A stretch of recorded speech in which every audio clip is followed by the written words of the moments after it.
Bonjour à tous, bienvenue sur Grand Lille TV, merci de votre fidélité. Tout de suite, nous faisons le point complet sur l'actualité de ce vendredi 8 juillet avec le journal préparé par l'ensemble de la rédaction.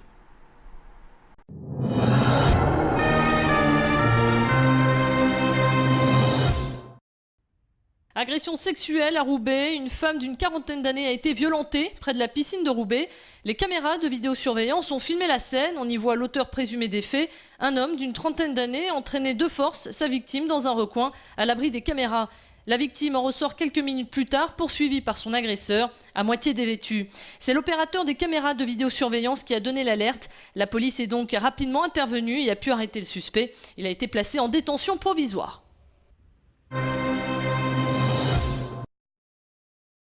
Marche blanche à Valenciennes en hommage à William, 14 ans, décédé lundi dernier, le jour de son anniversaire. Pour une histoire de jeu vidéo, l'un de ses amis lui aurait demandé de sauter dans le canal de l'Escaut. L'adolescent s'est exécuté alors qu'il ne savait pas nager. Aucun de ses amis ayant assisté à la scène ne lui a porté secours. Ce drame a rassemblé les foules venues exprimer leur vive émotion. Rose blanche à la main, ils sont tous partis du faubourg de Cambrai où William a grandi pour rejoindre le quai des Mines, là où s'est déroulée la noyade. Dans le cortège, de nombreux inconnus, mais aussi des politiques, comme Jean-Louis Borloo, venu soutenir la famille meurtrie. Aujourd'hui, l'incompréhension demeure face à cette tragédie. Je pense que ce sera la mémoire de mon fils, quoi. Et puis que ce genre de choses se reproduit plus. Ça ne devrait pas se produire, voilà.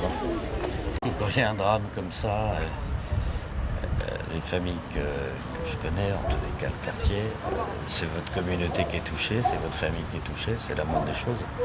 Voilà, c'est tout simple. Tristesse épouvantable.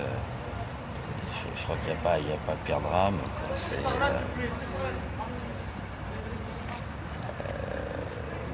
À cette heure-ci, c'est simplement entourer la famille. J'étais touché, elle m'a pris quand je suis rentré dans la maison. Elle a voulu me voir seul. Je n'ai rien dit de particulier d'ailleurs, mais voilà, ça c'est qu'il faut se toucher. Voilà, c'est juste normal.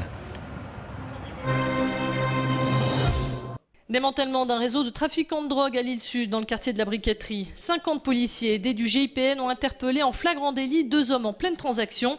Les délinquants ont tenté de fuir mais ont été rapidement rattrapés par la police. Les forces de l'ordre ont par la suite découvert un appartement dans lequel ils ont saisi 400 grammes d'héroïne, 15 grammes de cocaïne, 3 armes et plus de 13 000 €. Tout le matériel informatique a également été saisi. Le principal vendeur et la propriétaire de l'appartement sont en garde à vue. Selon la police, il s'agirait d'un trafic qui daterait depuis le mois de mars. Les malfaiteurs auraient écoulé 600 grammes d'héroïne et 13 grammes de cocaïne par jour, ce qui représente une valeur de 13 000 € par jour. Un trafic complètement à ciel ouvert au sein d'une cité sensible, un secteur sensible de l'île Sud, protégé par des individus cagoulés, armés, à la vue de tous, y compris des enfants qui habitaient dans le secteur. Il y a encore du monde à interpeller qui a participé à ce trafic. Maintenant, l'enquête étant encore en cours, on ne peut pas encore dimensionner la globalité du trafic à ce jour. L'enquête est en cours pour faire tomber l'ensemble du réseau. La grogne des salariés de PSA Peugeot Citroën monte d'un cran. Les salariés du site Cével Nord à Valenciennes ont manifesté dans les rues contre les délocalisations industrielles qui seraient à l'ordre du jour selon les syndicats. Ils veulent aussi en savoir plus sur les rumeurs de fermeture du site. Pourtant, Philippe Varin, le président du directoire du constructeur, a tenté de les rassurer en démentant ces allégations. Il n'y aurait donc pas de fermeture à venir, mais les salariés, eux, restent prudents et méfiants. Ils attendent des garanties écrites qui devraient être signées à la rentrée. Cette manifestation avait donc pour objectif de rassembler les troupes en vue d'une éventuelle menace. La revendication principale est essentiellement la fabrication d'un nouveau véhicule pour 2014 sur les chaînes de Cével Nord. C'est possible parce que dans le malheur, à travers l'interception du document de la direction générale de PSA, nous avons la possibilité aujourd'hui et le temps nécessaire pour que d'ici 2012, on obtienne, je dirais, la fabrication d'un nouveau véhicule. Pour cela, il faudra que Cével Nord puisse intégrer le groupe PSA et ça, c'est indispensable. C'est l'un des chevaux de bataille du chef d'orchestre Jean-Claude Casatsu, amener la musique partout, y compris dans les prisons. L'ONL, l'Orchestre national de Lille, a donc investi les murs de la maison d'arrêt de Sequedin pour un concert privé.